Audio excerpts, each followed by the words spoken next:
하나님 말씀은 요한계시록 4장 11절입니다. 우리 주 하나님이여 영광과 존귀와 권능을 받으시는 것이 합당하오니 주께서 만물을 지으신지라.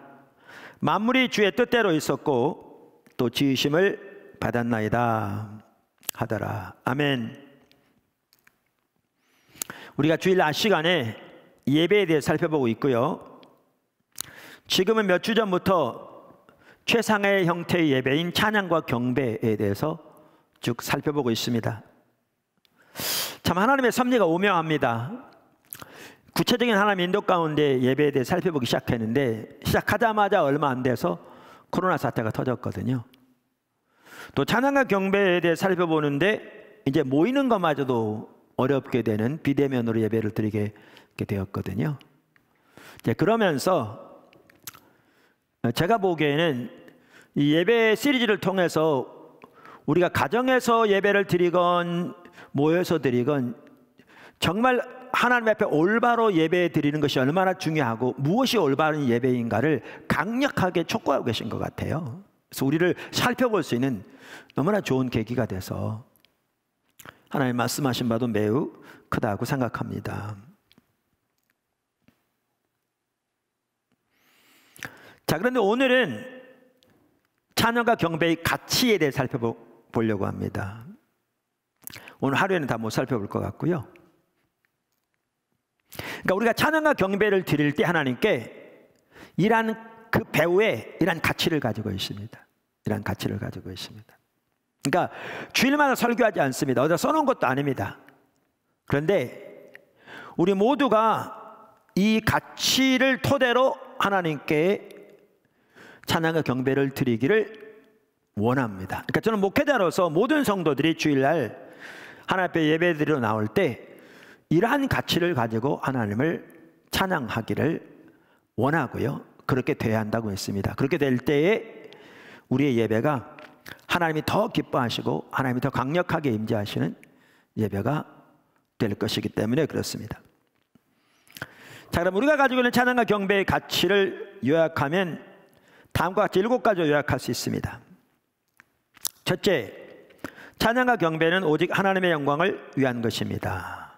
둘째, 모든 회중이 다 참여합니다. 셋째, 찬양과 경배를 통해서 우리는 하나님과의 친밀한 교제를 추구합니다. 넷째, 우리는 하나님이나 사람을 조종하려고 하지 않습니다. 다섯째, 우리는 정직성과 진실성을 중히 여깁니다. 여섯째, 우리는 culture current 예배를 추구합니다. 이건 나중에 설명할 겁니다. 일곱 번째, 찬양과 경배를 드리면서 우리는 성령의 역사를 어떤 모양으로건 환영합니다. 이 내용은요, 제 예배 회복 책에 있습니다. 여러분 할 수 있으면 미리 토요일 날이라도 복습과 예습 중에 예습이 더 좋거든요. 한번 쭉 읽어보시고 주일 설교를 들으시면 훨씬 더 잘 이해하실 뿐만 아니라 이렇게 또 하나님께서 설교를 통해서도 말씀하시는 말을 훨씬 더 잘 들을 수 있을 거라고 생각합니다. 자, 첫째, 그러니까 오늘은 이 첫 번째를 살펴보려고 합니다. 사실 제가 두 번째까지 살펴보려고 했는데요, 일부 예배 설교하다 보니까 하나밖에 못했습니다. 첫째, 찬양과 경배는 전적으로 하나님의 영광을 위한 것입니다. 찬양과 경배는 전적으로 하나님의 영광을 위한 것입니다. 아멘. 우리 하나님은 우리의 모든 찬양과 경배를 받으시기에 홀로 합당하신 분입니다. 그래서 우리는 그 하나님의 영광을 위하여 하나님께 찬양과 경배를 드립니다. 성경은 그것을 명확하게 말하고 있습니다. 오늘 본문이 그랬고요, 아까 읽은 요한계시록 5장 12절을 보아도 동일한 내용이 나옵니다. 큰 음성으로 이르되 죽임을 당하신 어린 양은 능력과 부와 지혜와 힘과 존귀와 영광과 찬송을 받으시기에 합당하도다 하더라. 이렇게 하나님은 우리의 모든 찬양과 경배를 받으시기에 홀로 합당하시기 때문에 우리의 예배의 목적은, 찬양과 경배의 목적은 하나님을 영화롭게 하는 것입니다. 다시 말해서 오직 하나님을 기쁘시게 하는 것입니다. 할렐루야. 그런데 문제는 이겁니다. 우리의 찬양과 경배가 오직 하나님의 영광을 위한 것이다 라고 말하면 아무도 이것에 대해서 이의를 달지 않을 겁니다. 다 아멘 하겠죠. 그런데 문제는 많은 사람들이 말로는 그렇게 말하면서 실제적으로는 전혀 그렇게 하지는 않는다는 데 있습니다. 그래서 우리의 찬양과 경배가 진실로 오직 하나님의 영광을 위한 것이 되려면 다음에 몇 가지 사항들이 되어져야 합니다. 그래야 진정으로 오직 하나님의 영광을 위한 예배가 될 수 있습니다. 자, 그럼 작은 첫 번째, 찬양은 사람을 위한 것이 아닙니다. 이제 벌써 여기서부터 뭔가 좀 그렇죠. 이렇게 찬양은 사람을 위한 것이 아닙니다. 찬양은 오직 하나님의 영광을 위한 것이기 때문에 사람을 위한 것이 아닙니다. 우리 한 구절 볼까요? 성경 찾으세요. 부지런히 히브리서 13장 15절.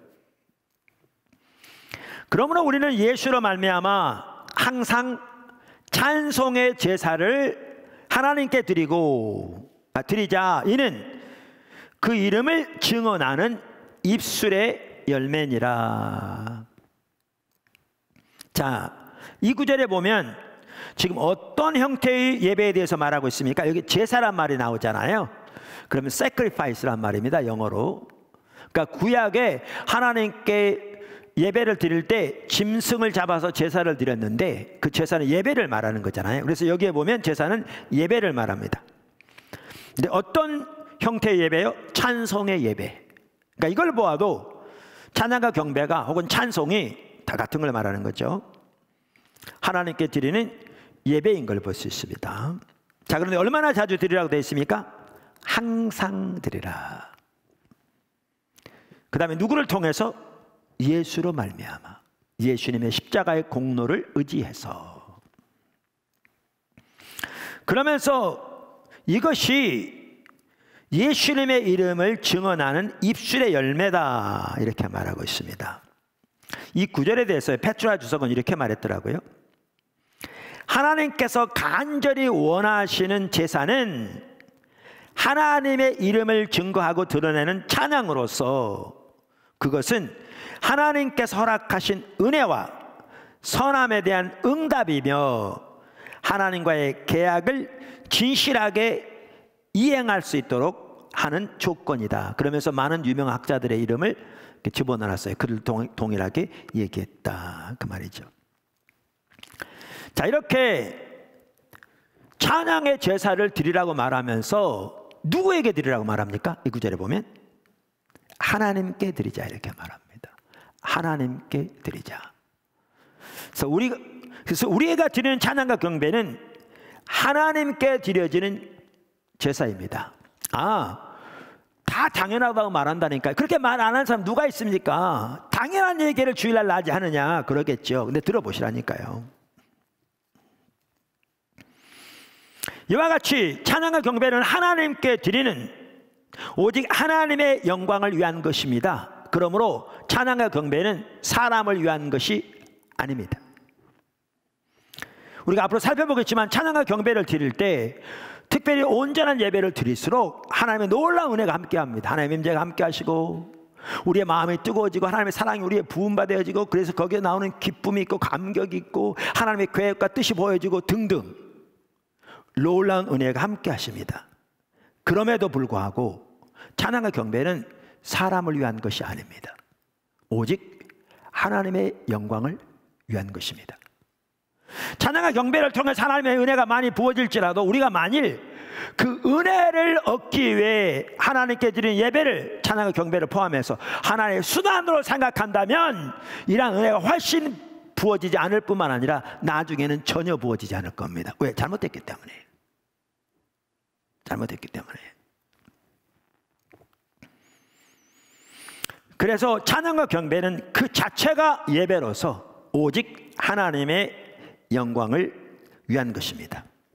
자, 그렇기 때문에요, 이걸 적용하자면 찬양과 경배를 소위 사람들에게 은혜 끼치고자 하는 수단으로 생각하는 것은 전적으로 잘못된 겁니다.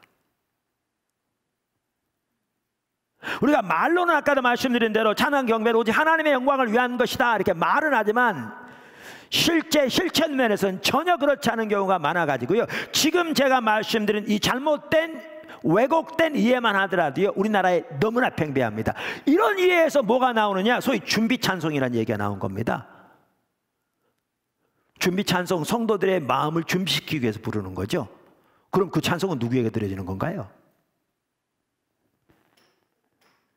뿐만 아니라 어떤 사람들은 여기저기 소위 찬양 집회를 인도하러 다니면서 성도들에게 은혜 끼치기 위해서 합니다. 그 개념이 그거요 잘못된 개념입니다. 찬양과 경배는 사람을 위한 것이 아닙니다. R.T. 킨들 목사님은 아까 우리가 살펴본 히브리서 3장 15절에 대해서 말하면서 이렇게 말합니다. 아주 잘 말했습니다. 찬양의 제사, 제사는 sacrifice라는 단어죠, 영어로. 이 단어는 우리의 희생을 의미한다. 즉 자기 부인을 의미한다. 우리 마음대로 하나님께 예배를 드리는 것이 아니라 우리 자신이 내려지는 것을 말한다. 우리가 우리 자신에 대해서 잊어버리는 것을 의미한다. 그러므로 하나님을 예배하러 모일 때 우리는 우리의 목적이 하나님을 기쁘게 하기 위한 것인가, 아니면 우리 자신들을 기쁘게 하기 위한 것인가 라는 핵심적인 질문을 끊임없이 해야 한다. 할렐루야. 여러분 지금 가정에서 예배를 드리고 있는데 여러분은 하나님을 예배하기 위해서 모일 때 가정에 모였지만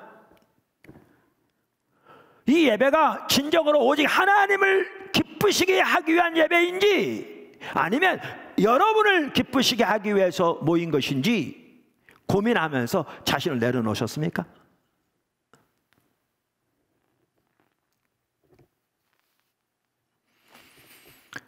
말씀드린 대로 우리나라에는 우리가 말로는 다 하나님의 영광을 위한 것이고 우리의 모든 찬양은 하나님께 드리는 거라고 말하면서도 사람을 위한 게 너무너무 팽배합니다. 그러다 보니까 찬양과 경배만 하더라도 어떤 이해가 가득한가 하면요, 찬양을 통해 사람들의 마음을 사로잡고 사람들에게 소위 감동을 주고자 하는 노력이 팽배합니다. 초점이 우리가 하나님께 올바로 드릴 때 오직 하나님의 영광을 위해서 하나님께서 우리에게 많은 은혜를 베푸신다고요. 그래서 우리의 마음이 정말 뜨거워지기도 하고 하나님의 사랑을 깨닫게 되면서 가슴 벅찬 기쁨이 있기도 하고 등등. 그런데 너무나 적지 않은 경우에 찬양과 경배를 통해서 사람들에게 감동을 주기 위해서 사람들의 마음을 사로잡기 위해서 노력한다고. 초점이 사람에게 있는 거죠, 하나님께 있는 게 아니라.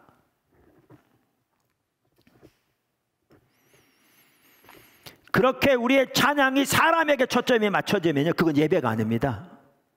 그건 엔터테인먼트입니다.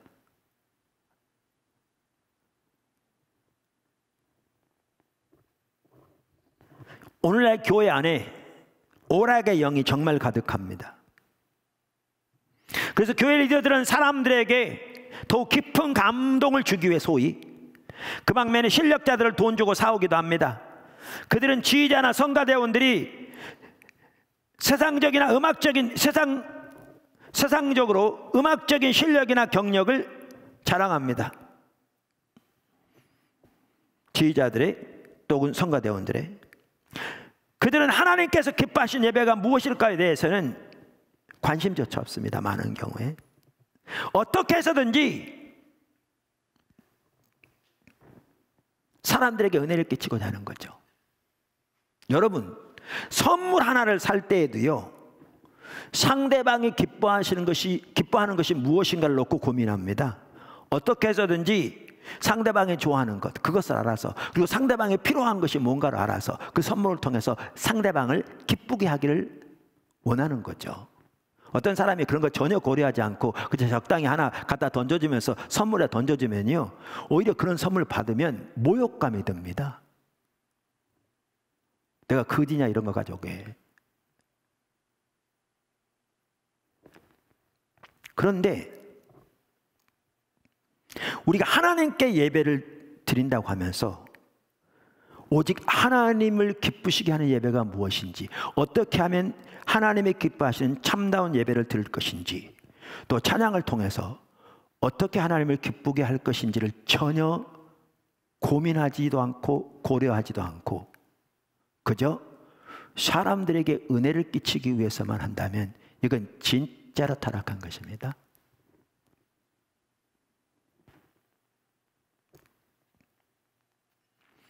작은 두 번째, 다 연결됩니다마는 인도자가 먼저 경배해야 합니다.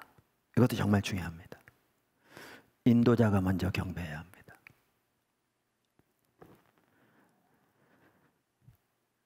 그러니까 찬양과 경배는 그 자체가 하나님께 드리는 예배이기 때문에요, 인도자가 먼저 하나님을 경배해야 합니다. 우리는 앞에서 우리의 찬양과 경배의 예배의 모델을 하늘의 예배로 살펴보았습니다.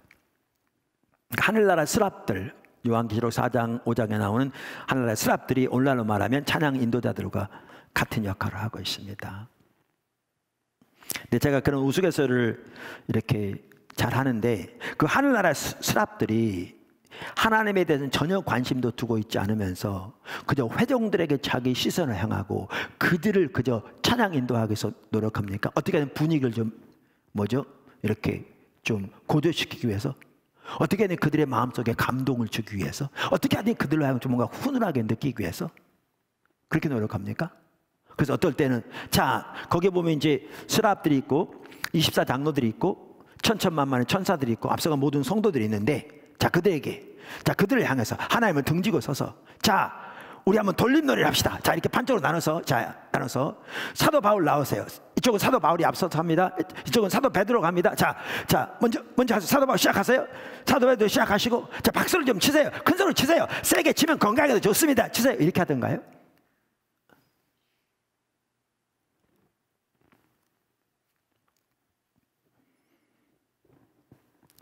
전혀 그렇게 하고 있지 않습니다. 그들은 자신들이 하나님의 영광을 바라보고 있습니다. 하나님의 영광을 있는 모습 그대로 바라보면서 하나님께서 행하신 그 놀라운 선하신 일들을 인하여 그분에게 마음껏 찬사를 드리고, 하나님 그분으로 인하여 마음껏 그분을 높이고 경배하고 예배하고 있는 걸 볼 수 있습니다. 그리고 그렇게 그들이 먼저 하나님을 예배하고 하나님을 찬양하면 그들의 목소리에 맞춰서 24장로들이 천천만만의 천사들이 앞서간 모든 믿음의 성도들이 한 목소리로 큰 물소리와도 같이 오직 초점을 하나님께만 맞추고 하나님을 찬양하고 하나님을 예배하고 있는 걸 볼 수 있습니다. 이게 우리가 드려야 할 찬양입니다.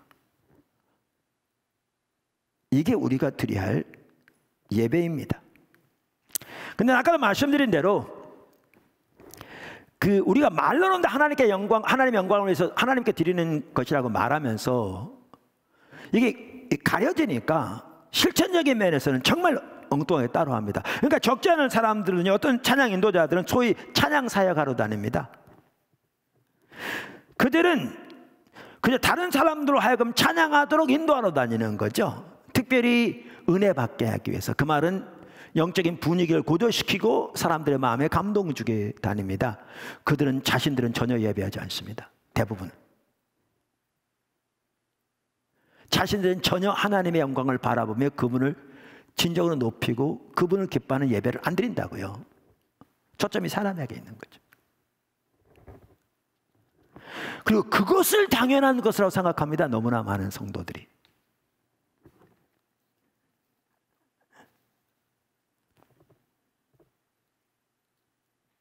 사실 인도자가 먼저 하나님을 올바로 경배하지 않으면요, 회중들이 하나님을 올바로 경배할 수 없습니다. 회중들은 인도자가 하나님을 경배하는 것 이상으로 하나님을 경배하는 게 쉽지 않습니다. 쉽지 않습니다. 자, 보십시오.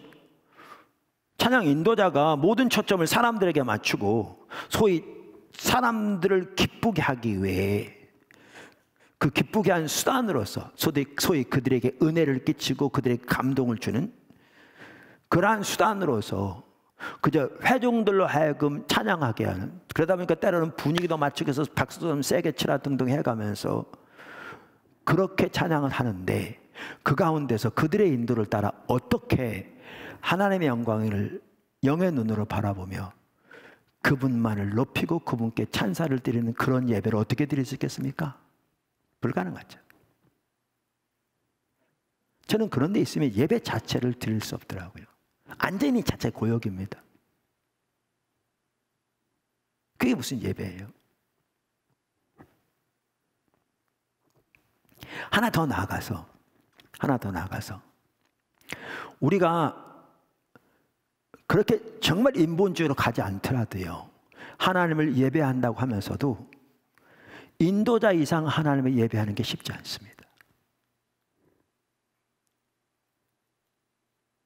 그러니까 인도자가 이렇게 하나님을 찬양할 때 우리가 인도자의 소리를 귀로 듣죠. 그러니까 어디를 어떻게 인도하는지를 같이 마음을 합하지만 인도자의 찬양을 전혀 무시하고 정말 하나님께만 영적인 관계에서 초점을 맞추고 그분만을 마음껏 높이는 그러한 예배를 드릴 수는 있을지 몰라도, 우리가 인도자의 목소리를 크게 귀로 듣고 있는데 그러면서 그 인도자가 하나님을 찬양하는 것 이상으로 주님을 깊이 찬양하는 거요?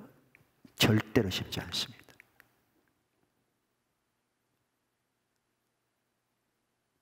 쉽지 않습니다.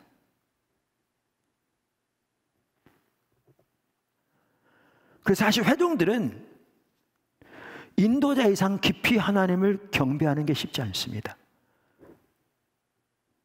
아까도 말한 대로 그렇게 할 수 있는 부분도 있어서 불가능하다고 말하지 않을지 모르지만 절대로 쉽지 않습니다.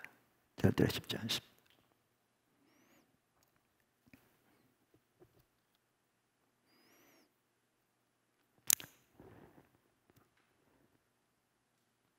찬양이 사람에게 초점이 맞춰지면 그 찬양은 하나님께 대한 예배가 아니고 연주가 됩니다. 사람을 기쁘게 하기 위한 연주가 되는 거죠. 즉 공연이 되는 겁니다. 공연이 되는 겁니다. 그리고 그것은 공연 자체는 귀할 수 있어요. 우리가 공연 가잖아요. 가서 또 기쁨을 얻고 오죠. 문제는 예배로서는 전적으로 타락한 예배입니다.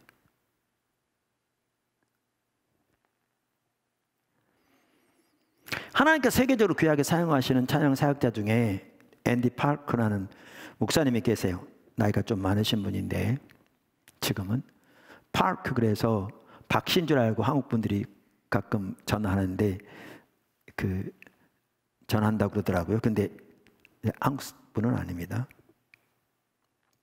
근데 그분이 어떤 그 세미나에서 강의하는 걸 제가 들은 적이 있습니다. 그분이 이러더라고요.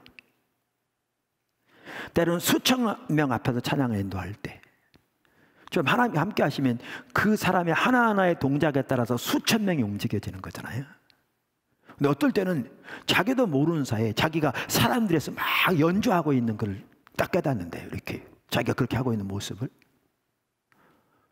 그러면 곧바로 이렇게 경각심을 가지고 마음속에서 한 발짝 뒤로 물러서서 이렇게, 그러면서 뭘 기억하냐 하면 하나님께 드려지는 예배를 가로챈 자가 바로 루시퍼, 사탄이잖아요. 그걸 생각하면서 곧바로 한 발짝 뒤로 물러서서 마음을 가라앉히고, 겉으로 있는 모습은 똑같을지 모르지만 마음속에서 하나님께 온갖 관심을 집중하면서 다시 그분만을 찬양하기 시작한대요. 사실 그 세계적으로 하나님이 귀하게 쓰신 사람들은요, 제가 모든 사람들을 다 조사해 보진 않았지만 여러분 귀하게 쓰신 사람들일수록 다 제가 말한 것처럼 이렇게 예배합니다.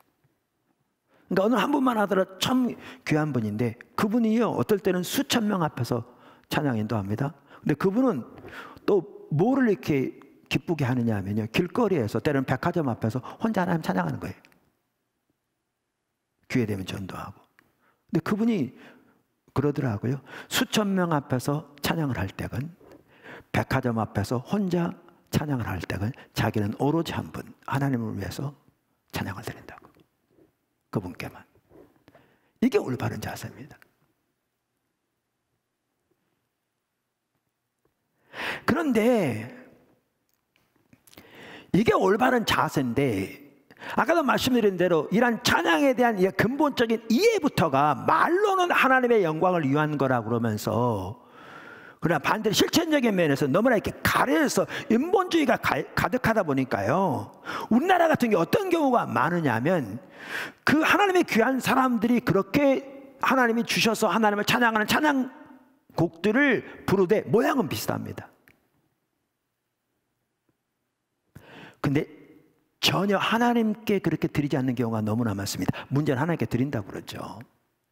초점이 너무나 사람에게 있고요. 그러니까 가사조차도 하나님께 직접적으로 그분께 고백하는 찬양을 사람들에게 간증하는 식의 간접화법의 찬양으로 바꿔버리고요. 대부분을 초점이 어디에 있느냐? 사람들에게 있습니다. 모양은 비슷한데 하나님 문제가 완전히 다르죠. 예배로서는 완전히 다른 겁니다. 이게 너무너무 팽배합니다. 우리나라에 전반적으로. 안 그런 분도 있지만 오히려 예외적입니다. 그래서 저는 우리의 찬양팀 사실 자 보세요. 찬양 인도자들만 하더라도요, 찬양의 핵심은 뭔 줄 아십니까? 그 찬양 인도자와 하나님과의 관계입니다. 그러니까 찬양 인도자도 우리 개인도 마찬가지로 우리가 하나님을 아는 만큼 하나님의 영광을 보는 만큼 하나님을 찬양할 수 있습니다.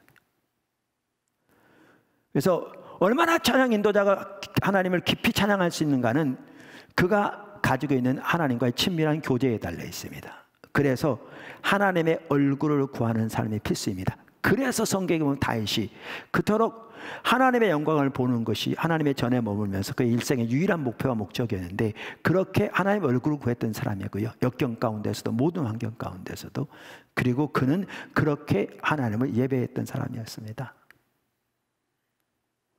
이게. 그래서 저는 우리의 다음 세대들을 좀 세우되 다윗처럼, 그리고 세계적으로도 귀하게 쓰임받는 진정한 그렇게 주님만을 예배하는 자들처럼 그렇게 오직 하나님과 친밀한 교제 가운데서 그분의 그 아름다움을 보고 그분을 마음껏 찬사를 드리고 기뻐하는 오직 하나님을 위한 예배와 찬양을 드리는 그런 무리들을 세우기 원합니다. 그런 무리들을 세워주시기 간절히 원합니다. 그것이 인도자건 싱어건 그 다음에 여러 악기를 다루건.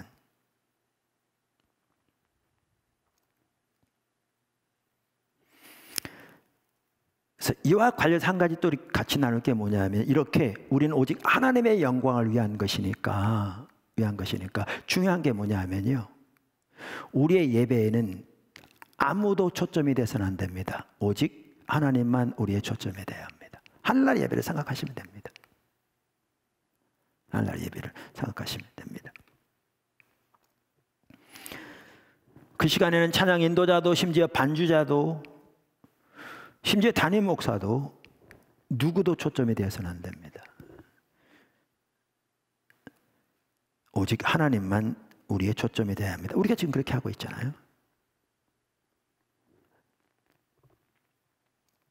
한 번은 오래됐는데요, 우리 십자가 성령 컨퍼런스, 그때는 이제 등록제로 안 하고 아무 시간에 올 수 있었던 그때인데, 그러니까 오래됐죠. 한 찬양 사역자가 담임 목사님이 여기를 지나가면서 잠깐 여기 1시간 예배 드리러 가자 그래가지고 같이 들어왔어요. 그러면서 한 타임을 마치고 이제 가는 길이어서 이제 내려가면서 그 담임 목사님한테 그런 거예요. 와서 받은 인상을 나누는 거죠. 그러니까 두 가지가 딱 인상에 남더래요. 이렇게 하나가 뭐였냐면 아무도 드러나지 않더래요. 아무도 보이지 않더래요. 인도자가. 그러니까 그분은 교회에서 찬양 사역자일 뿐만 아니고요.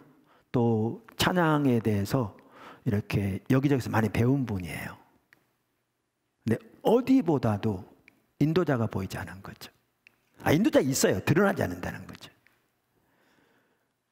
그 다음에 두 번째는 그런데 어느 것보다도 하나님의 임재가 강하더라. 왜요? 오직 하나님만 예배하기 위해서 그래요.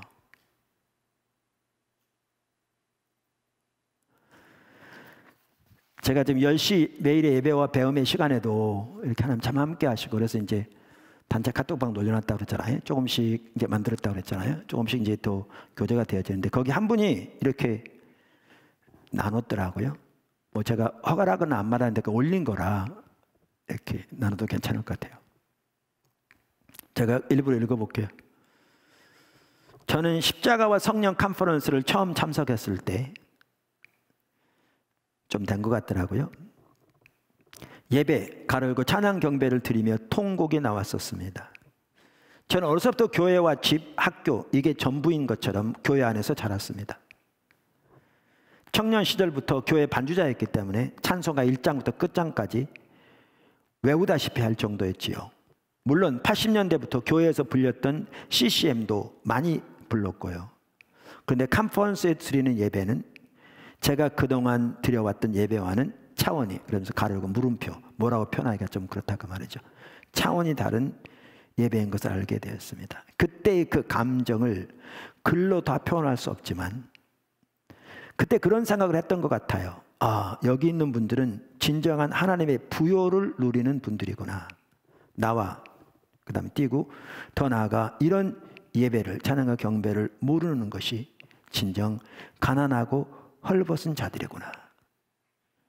하염없이 눈물이 쏟아졌습니다. 컨퍼런스를 다녀와 찬양과 경배 시리즈 설교를 하루 종일 들으며 음식 쓰레기 버리는 것 외엔 집에서 한 발짝도 나가지 않았었는데 설교를 듣는 집에 하나님의 임재로 가득했던 것이 기억이 납니다. 왜요? 왜 이런 일이 있습니까? 우리가 특별해서요? 천만의 말씀이에요. 우리는 전혀 특별하지 않아요. 어떤 면에서는 다른 사람보다 훨씬 못해요. 근데 왜요? 그 시간 오직 하나님만을 예배하고 그분만을 추구하여 그분만을 높이기 위해서 나오기 때문에요.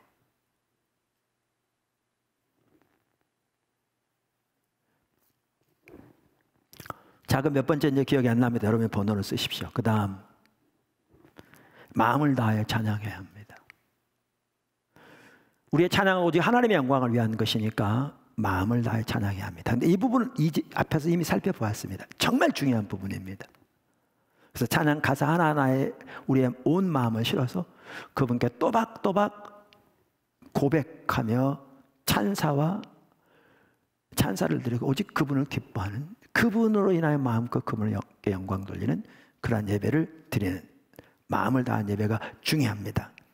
말씀들을 이미 살펴봤으면 저는 그냥 한 가지만 여기에 덧붙이려고 합니다. 한 목사님인데요. 그분은 이제 집회를 마치고 배가 고파서 피자집에 갔답니다. 그러니까 아마 식사를 못하고 저녁 집회를 인도했나 봐요. 또 미국 피자집이 늦게까지 연 데도 있잖아요. 그랬더니 옆 테이블에서 이렇게 그거 하더랍니다. 생일 축하 파티. 그러니까 이제 우리나라도 요즘 피자집 같은 데 가면 이렇게 생일 파티하면 이렇게 직원들이 와서 뺑 들어서서 뭐 이렇게 꽃갈 모자도 씌워주고 생일 축하합니다. 노래도 불러주잖아요. 근데 미국도 똑같이 하는데 저녁에도 많이 하거든요, 애들.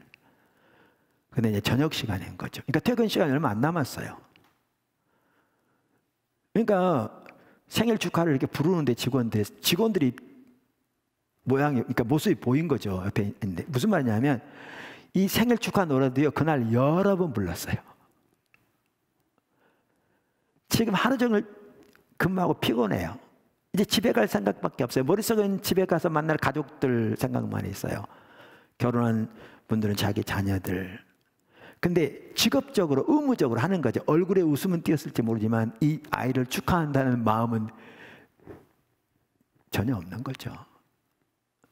뭐 기본적으로 있을지 모르지만 전혀 마음이 안 담겨 있는 거죠. 근데 그게 그렇게 하고 있는데 갑자기 성령께서 그런 마음을 주시더래요.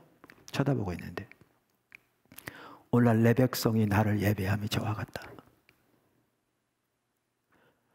더 심했으면 심했지 덜하지 않습니다. 조금 더 마음이 실리지 않은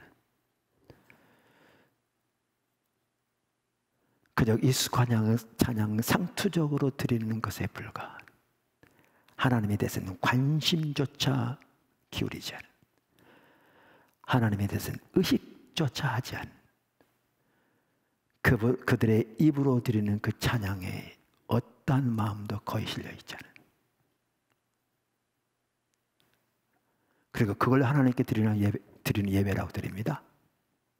그걸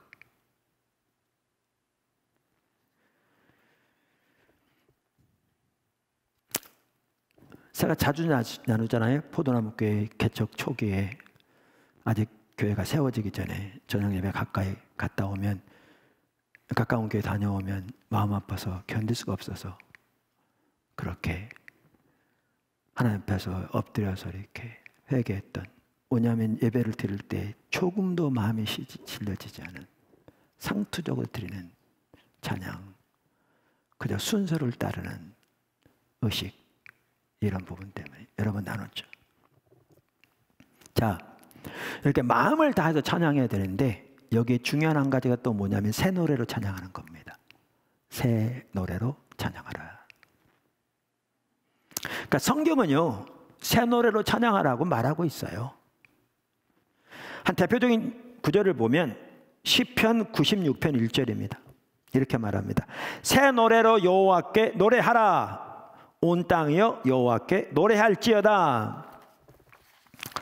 성경은 여러 곳에서 새 노래로 여호와를 찬양하라고 말하고 있습니다. 시편 33편 3절, 40편 3절, 96편 1절, 98편 1절, 144편 9절, 149편 1절, 이사야서 42장 10절, 요한계시록 5장 9절, 요한계시록 14장 3절 등등. 그러니까 새 노래로 찬양한다는 것은 특별히 요한계시록에 나오는 그 말은 다른 의미도 있을 겁니다. 그런데 새 노래로 찬양하라는 말은 근본적으로 문자 그대로 새 노래로 찬양하라는 겁니다. 새 노래로 찬양하라는 겁니다. 무슨 말이냐면 출애굽기 15장에 보면 홍해 사건이 있은 후에 그 하나님의 놀라운 승리와 은혜를 경험하고서는 모세와 미리암이 앞장서서 하나님을 찬양하면서 온 이스라엘 하나님을 찬양하는 내용이 나옵니다. 이 찬양이요 그들에게는 새 노래로 하나님을 찬양한 거였습니다. 자, 다윗의 시편들 하나님께서 성령의 감동으로 주신 시편들인데 그 하나하나가 하나님을 찬양하는 찬양들입니다. 하나님께 드리는 예배들이죠. 자, 그 다윗의 시편들도 다 하나하나가 다윗에게 주어진 그 당시에 새로운 노래들이었습니다. 새로운 노래로 하나님을 찬양하는 것이었죠. 그래서 그는 새 노래를 가지고 하나님을 찬양했습니다. 우리가 잘 아는 아이잭 왓츠. 만약에 아이잭 왓츠가 시편만 가지고 찬양했더라면 그리고 만족했더라면 주 달려 죽은 십자가와 같은 정말 고귀하고 주옥 같은 찬양은 주어지지 않았을 겁니다.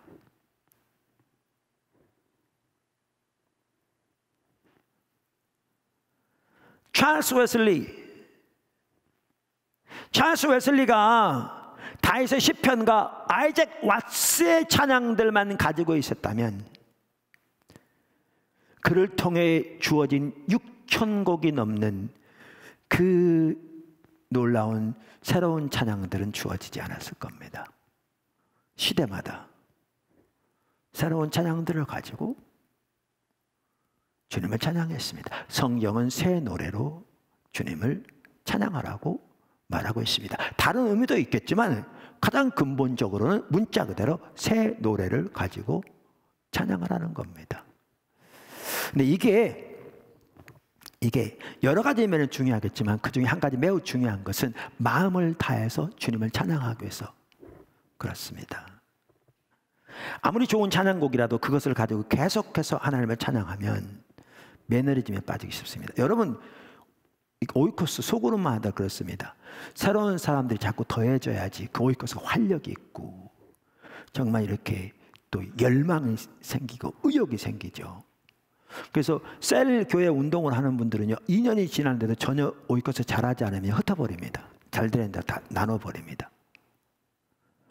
여러분, 오이코스만 하더라도 똑같은 사람들이 2년인가 3년인가 맨날 모여가 똑같은 일만 해보십시오. 그럼 그 예배가 정말 하나님의 은혜가 넘치는, 그 하나님께 대한 소망과 기대가 넘치는 예배가 되는지 우리도 모르는 사이에 매너리즘에 빠지는 거죠. 우리가 처음에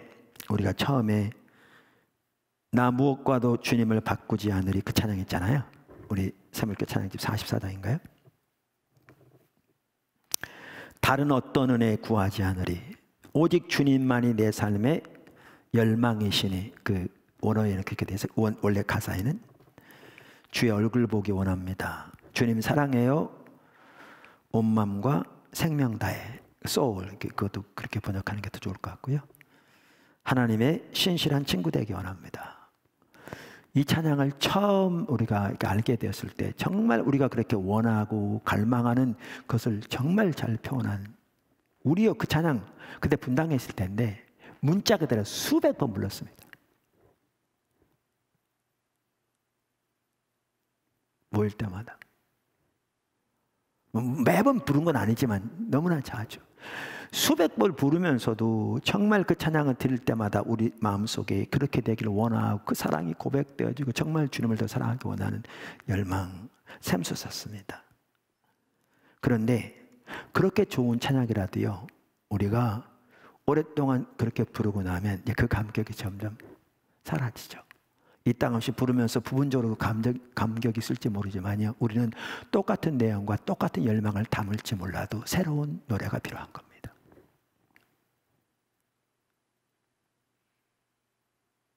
그 찬양과 경배를 드리는 것도요, 정해진 것만 해가지고는 그 예배에 고침제됩니다.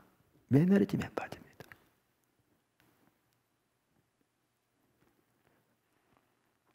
산소보다도 양식보다도 그 주의 사랑 더 필요해요. 주님 사랑해요. 내 생명보다도 얼마나 소중한 찬양입니까?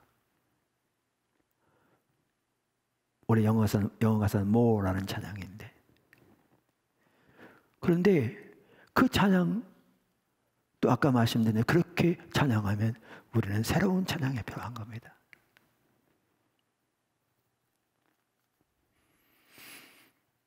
그래서 온 마음을 다해 주님을 찬양하기 위한 중요한 것은 새 노래로 찬양하는 겁니다. 그래서 우리는 수시로 새 노래를 찬양하잖아요.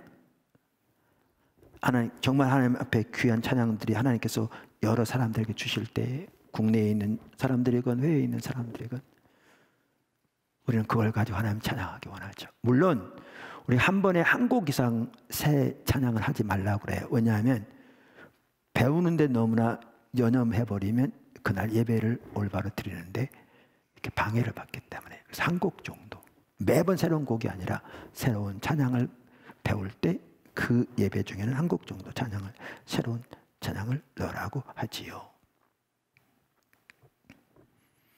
그 다음에 작은 다섯 번째인가요? 그 다음 우리는 예배를 드리기를 선택합니다. 이 부분 앞에 나왔습니다. 하나님은 우리의 찬양을 받으시기 홀로 합당하신 분이기 때문에 우리는 하나님을 예배하기를 선택합니다. 이게 아주 중요하다고 말씀드렸습니다. 오늘 제가 좀 더 덧붙이려고 하는 것입니다. 찬양과 경배는 저절로 되는 게 아닙니다. 적지 않은 성도들은 하나님께 대한 그들의 찬양이 저절로 될 것이라고 생각합니다. 그들은 어느 순간 그들의 마음이 저절로 열리고 온 마음을 다한 예배가 하나님께 저절로 드려질 거라고 생각합니다. 혹은 그들은 성령께서 어느 날 그렇게 해주실 거라고 생각합니다. 그러한 특별한 은혜를 기억한다면 평생에 한두 번은 그럴 수 있습니다. 근데 그 외에는 그런 일은 많지 않을 겁니다. 또 어떤 사람들은 목사님이나 찬양팀이나 아니면 그 누군가가 자기들을 데리고 하나님의 보좌 앞으로 이끌어 줄 거라고 기대합니다. 그러면서 그들은 그날의 예배가 자기에겐 전혀 은혜가 되지 않았다느니 혹은 자기 마음이 전혀 열리지 않았다느니 하면서 예배를 평가하고 판단합니다.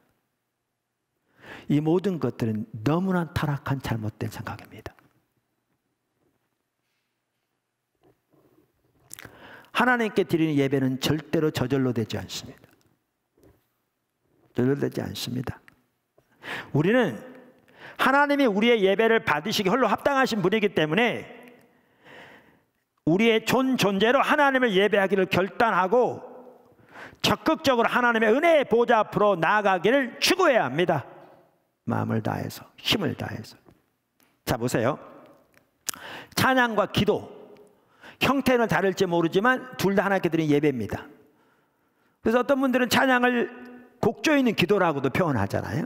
같은 예배입니다. 형태만 다릅니다. 자, 그러면 여러분 쉽게 아실 텐데, 여러분 처음 예수를 믿었을 때 기도하려고 눈을 감았더니 그야말로 하나님의 보좌가 보이고 하나님의 은혜가 막 마음속에 넘치면서 그냥 하나님께 대한 감격의 기도가 드려지고 정말 나라와 민족을 위해서 또한 하나님의 뜻을 위해서 자신의 가족들을 위해서 기도하는데 2시간이 지나도록 시간 간 줄 모르게 기도했습니까? 그래서 그냥 한 5분 지난 줄 알고 딱 눈 떠봤더니 2시간이 지났던가요? 그런 사람 아마 없을 겁니다. 있다면 예외고요. 1년에 그러니까 평생에 그런 일은 한두 번 있을까 말까 할 겁니다. 그럼 어떻게 했습니까? 기도 처음에 다 이렇게 했을 겁니다. 기도는 하나님과 친밀한 교제를 위한 핵심적인 수단이니 하나님과 대화의 그 성격 자체가 필수적이라는 걸, 우리 호흡과 같다는 걸 인식하고 이제 기도하러 나가는 거죠. 엎드려서 나가서 아무것도 보지 않고 깜깜하고, 그런데 이제 자기가 할 수 있는 말을 생각하는 대로 다 기도를 합니다. 하나님 앞에. 그래서 한 30분 지났을 거라고 생각하고 딱 눈을 떠보니까 3분 지난. 이랬을 겁니다. 이랬을 겁니다. 그런데 거기서 안 멈췄을 겁니다. 멈춘 분들은 거기서 끝났고요. 하나님 그 기도에 대해서 안 멈췄을 겁니다. 왜? 기도는 중요하기 때문에. 그래서 더 주님 앞에 나가 다시 기도하고 주님을 찾고 그러는 가운데 기도를 통해 주님과의 교제도 열려지고 주님의 사랑도 부어지고 주님의 은혜를 깨닫게 되고 기도도 깊어지고 하나님 뜻을 또 알게 되고 그 뜻을 붙잡고 기도하게 되고 그러면서 더 놀라운 하나님의 은혜도 경험하게 되고 이렇게 됐을 겁니다. 빌리그레이엄 목사님, 설교자로 따지면 20세기가 낳은 가장 훌륭한 하나님의 사람 중에 한 분이었죠. 뭐 다 동의하실 겁니다. 제가 그분의 책을 한 권인가 두 권밖에 안 봤습니다. 근데 어느 책에 보니까요, 그분이 처음 설교할 때 얘기가 있더라고요. 오래돼서 정확한 기억은 모르는데 대충 맞을 겁니다. 그분이 처음 설교할 때 설교를 세 편 준비했답니다. 물론 당연히 한 편 하려고 했는데 만약을 준비한 것 같습니다. 근데 설교하러 올라가서 한 편을 하려고 했는데 한꺼번에 3편을 다 했답니다. 근데 그게 몇 분 걸렸느냐? 제가 지금 기억하기로는 10분인가 걸렸답니다. 아마 오래돼서 제 기억이 틀렸어도요 15분 이상은 안 됐을 겁니다. 처음부터 그분이 설교 잘한 게 아니었습니다. 그런데 하나님의 말씀을 전하고 하나님 부르심에 순종해서 기도하고 준비하고 주의 도움을 구하고 그리고 주님이 주신 대로 다시 순종하고 이런 과정을 통해서 자라나게 된 거죠. 예배요? 정확하게 똑같이 그랬습니다. 저절로 되지 않습니다. 누가 여러분을 끌어줄 거라고 생각하시면 잘못된 겁니다. 하나님 우리의 예배를 받으시기 홀로 합당하신 분이기 때문에 우리가 하나님을 예배하기로 선택해야 합니다. 선택해야 합니다. 다윗이 그렇지 않습니까? 그런데 또 여기 또 하나 중요한 게 있습니다. 중요한 게 있습니다. 그게 뭐냐면 우리가 하나님을 예배하기로 선택하되 한 가지 중요한 것은 입을 열어 하나님을 찬양하기를 선택해야 합니다. 다시 말합니다. 하나님을 예배하기를 선택하되 그분은 우리의 예배를 찬양을 받으시 홀로 합당하신 분이니까 온 마음을 다해서 그분을 예배하기로 선택하되 한 가지 중요한 것은 입을 열어 하나님을 찬양하기를 선택해야 하는 겁니다. 입을 열어. 다시 말하면 소리를 내어서 하나님을 찬양하기를 선택해야 합니다.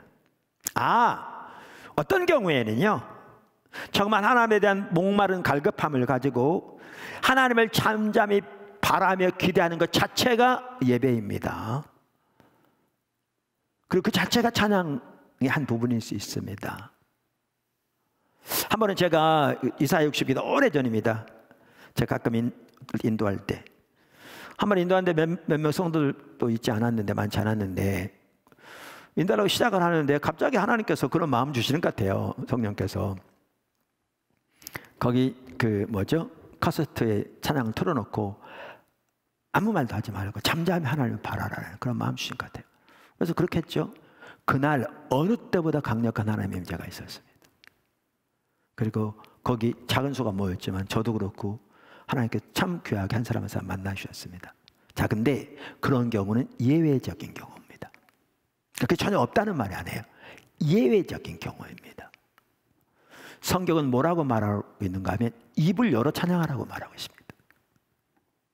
입을 열어 찬양하라고. 제가 몇 구절만 읽겠습니다. 시편 66편 1절 2절.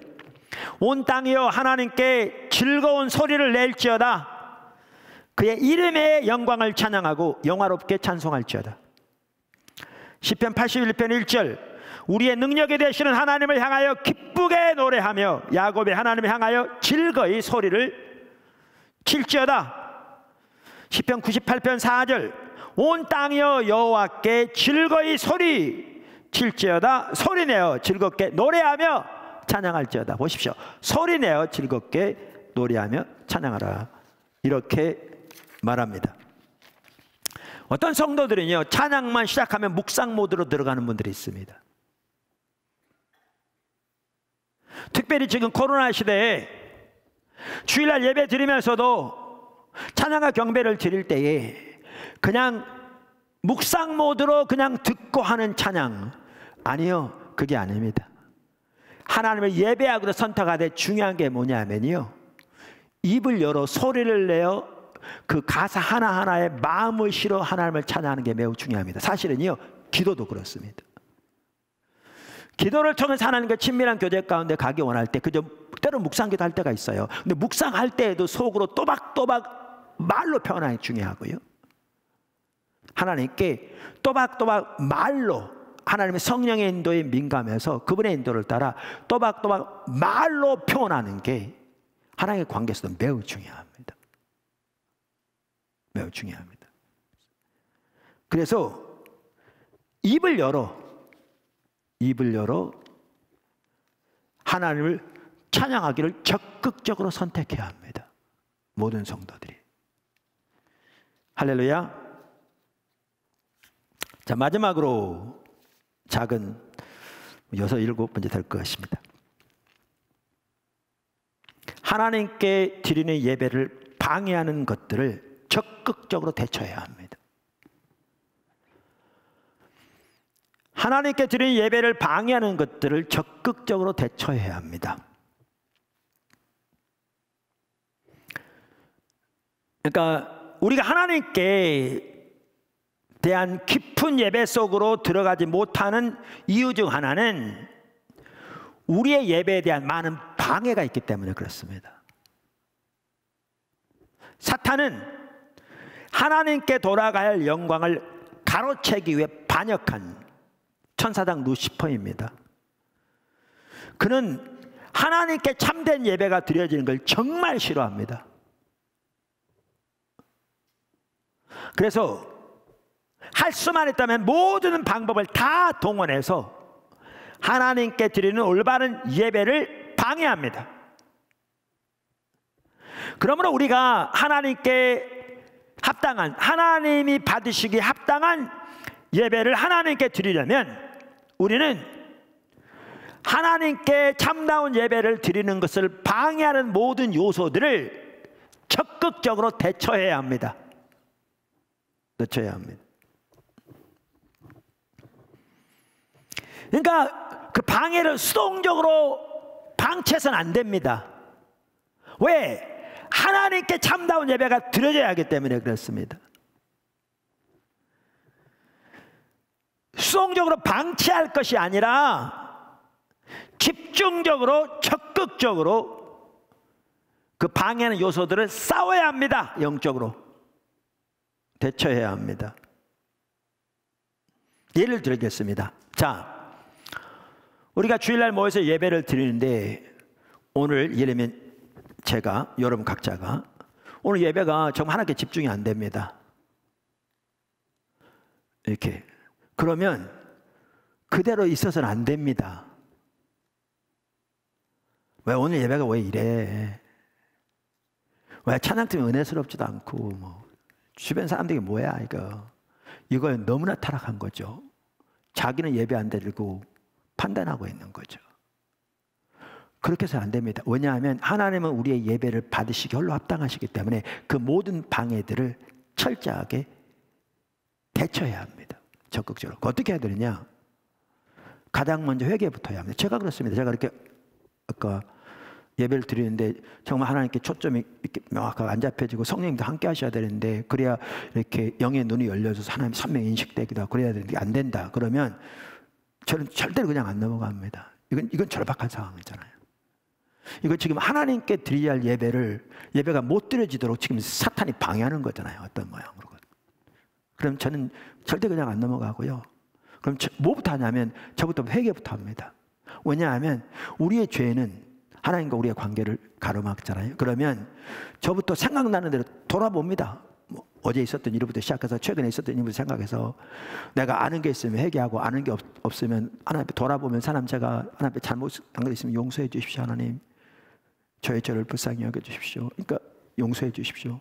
제가 회개하면서 돌이킵니다. 그 회개합니다. 그리고 예수님 십자가 보혈 공로를 의지해 나갑니다. 그리고 어떻게 하느냐? 이제는 찬양 인도자들을 위해 팀들에게 기도합니다. 하나님 저들에게 하나님 은혜를 부어주십시오. 성령으로 기름 부어주십시오. 하나님 인제를 함께 해주십시오. 축복하고 기도합니다. 그 다음 어떻게 하냐? 회중들을 위해 기도합니다. 하나님 회중들에게 하나님 은혜를 부어주십시오. 하나님 함께 해주십시오.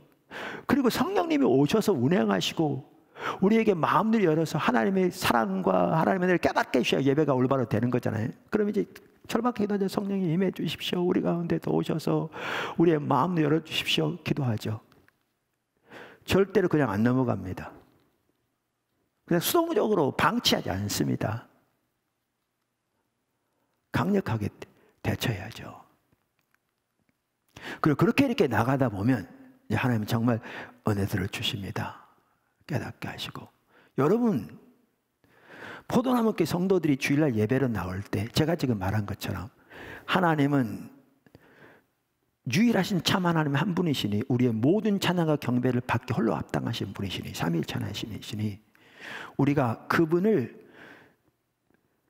적극적으로 올바로 예배하기를 선택하고 정말 입을 열어 온 힘과 마음으로 그분께 우리의 찬사를 드리고 그분을 기뻐하는 예배를 드리기로 선택하고 나오면서 예배를 방해하는 요소들이 있으면 제가 지금 말씀드린 적극적으로 그 방해들을 대처하고 하나님의 은혜를 구하고 나온다면 우리의 예배요 정말 놀라운 예배가 될 겁니다.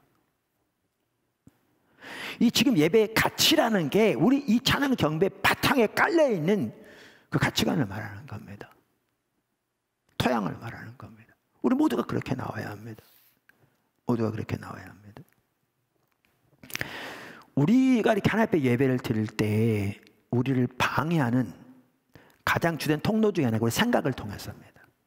세상의 염려들, 환경에 대한 염려들. 그러니까 그런 부분들은 미리미리 하나님께 맡기고 나와야 합니다.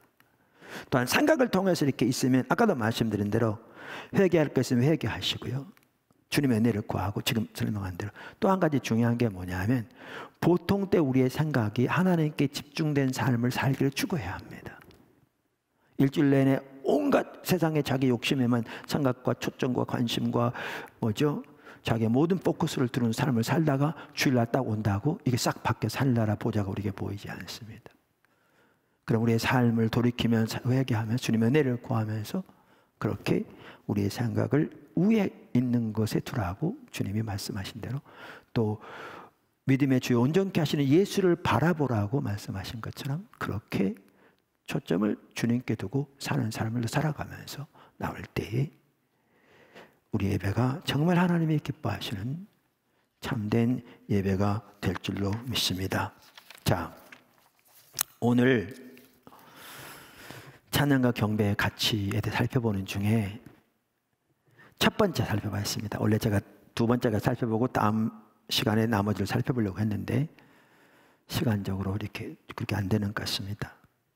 그래서 찬양과 경배는 오직 하나님의 영광을 위한 것이다. 자, 보십시오. 이제 보일 겁니다. 처음에 제가 얘기했을 때 여러분 대부분은 당연하지 그렇게 생각했을 겁니다. 또 우리는 하나님께 찬양은 하나님께 드리는 겁니다. 그걸 누가 반박합니까? 당연하지 그랬을 겁니다. 근데 우리의 현실은 전혀 그렇지 않습니다. 그러니까 우리의 예배 가운데 하나님의 임재가 정말 오늘날 함께하지 않는 경우가 너무너무 많잖아요. 우리나라 교회 예배 가운데. 자, 여기 이제 중요한 게 있습니다. 많은 분들이 얘기하듯이 어떤 걸 배우면 가장 잘 배우는 길은요, 가르쳐야 합니다. 그래서 여러분 설교만 하더라도요, 정리해야 합니다. 책을 보고 예습해도 좋다고 그랬잖아요. 근데 예습할 뿐만 아니라 정리해야 돼요. 제가 아마 광고 시간에도 나눈 것 같은데 이렇게 매일 주님을 찾으면서 최근에 사실 K미션, T미션만 하더라도 정말 주님이 인도하시는 바고 정말 하나님이 하실 것을 여러 통로로 강력하게 감동을 주시고, 그런데 구체적으로 어떻게 할지 일부는 보이는데 전체가 안 보이더라고요. 근데 미루고 있었는데 지난번에 학원 복음화 협의회에서 우리 대학생들을 설문조사해서 살펴본 그 내용을 보다 보니까 정말로 심각하다는 올라. 이걸 보면서 도대체 이걸 어떻게 해야 되나, 그들을 돌이켜야 되기도 하고, 그러면서 하나 점점 길이 보이고, 물론 그 길대로 이제 순종이 감사 하나님의 역사하신 건 또 다른 차원이라 정말 주님의 은혜가 절실하게 필요한데요. 정리할 뿐만 아니라 뭐를 빨리 미루고만 있어서는 안 될 게 뭐냐면 K미션과 T미션이 살아야 되겠더라. 어려서부터 올바로 키워야 되는 거죠, 이제. 이 시대. 그래서 그게 이제 그 필요성은 절박하게 보이는데, 아까도 말한 대로 부분적인 건 보이지만 전체적인 건 보이지 않더라고요. 그래서 이제 늘 그러면 저는 주여 어떻게 해요? 어떻게 해요? 이제 이런 자세거든요. 말은 안 할지 몰라 속으로. 어떻게 해요? 그런데 10시 모임에 기도회를 인도하는데 딱 보이더라고요. 그러면 이제 여러분도 그걸 느끼겠지만 특별히 하나님의 성령께서 어떤 부분을 이렇게 깨닫게 하실 때는 제가 느껴요. 그러니까 어떤 느낌이 있어요. 그냥 항상 그런 게 아니고 특별히 하나님 함께 하실 때가 있어요. 그때는 그 놓치지 말아야 돼요. 그때는 제가 다른 거 해버리면 지나가 버리니까 그때는 다른 거 하는 걸 중단하고 하나 앞에서 이제 기다려야 돼요. 그러면서 이제 주님이 이제 어떤 이렇게 깨닫게 하시는 대로 이제 또 이렇게 이런 부분들을 잘 정리해 가야 돼요. 근데 이게 보이는데 여기 중요한 게 뭐냐면 정리하는 겁니다. 정리하는 겁니다. 그래서 제가 거기에 A4 용지 4페이지쯤 될 거래요. 아까 그 K미션, T미션을 올려놨잖아요. 그거요 정리하는 게 절대 짧게 안 됐으면 몇 시간 걸렸습니다. 근데 이렇게 정리를 하는 게 왜 중요하냐면요. 그래야 이게 전체적인 윤곽이 보여요. 가장 먼저 아까도 말한데 저를 위해 사는 거예요. 자, 그러면 예배만 하다 드리는 거예요. 예배만 하더라도 듣는 것만 가지고는요 금방 잊어먹어요. 비단 설교를 나중에 하면 옛날에 들었었는데 그러지 실제로 절대 그렇게 안 살아요. 살 수가 없는 게 지금 자기께 전혀 안 돼 있어요. 전혀 안 돼 있어요. 그럼 어떻게 해야 되냐면 정리해야 돼요. 정리하되 여기서 멈출 게 아니라 그거를 가르쳐야 한다고 그랬잖아요. 그러면 가르칠 대상이 없으면 애들하고도 나눠도 되고 주변 사람들하고 나눠도 되고 그걸 통해서 이론적인 것이 무엇보다 잘 깨달아지는 거죠. 정리하고 가르치고 그 다음에 어떻게 하느냐, 하나님의 말씀에 기초한 하나님의 길로 그렇게 주님을 예배하기를 선택하고 실천해야 돼요. 아까 아까 제가 나눈 것처럼 그 주님 예배하고 찬양하고, 그러면 이제 실제로 예배에서 자라나는 거죠. 주님과 예배에서 자라나고 예배가 깊어지고, 그렇게 돼야 우리가 하나님의 기뻐하신 예배를 실질적으로 살면서 드릴 수 있고요. 예배를 통해서 놀라운 하나님의 은혜를 또 경험하게 되고, 하나님과 교제 가운데 자라나게 되고, 하나님의 그 놀라운 은혜들이 부어지게 되고, 이런 성도들이 모이는 곳에 하나님이 함께 하시는 거죠. 교회의 예배는 각각의 성도의 예배의 집합보다 더 클 수 없습니다. 성도들의 모임이기 때문에.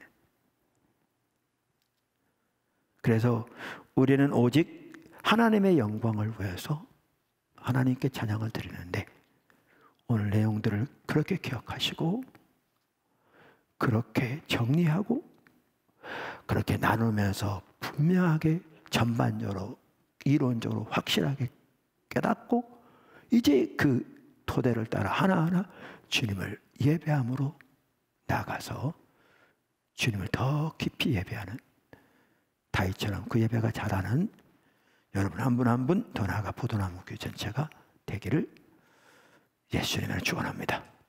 아멘. 이제 반주에 나오시고요, 기도하겠습니다.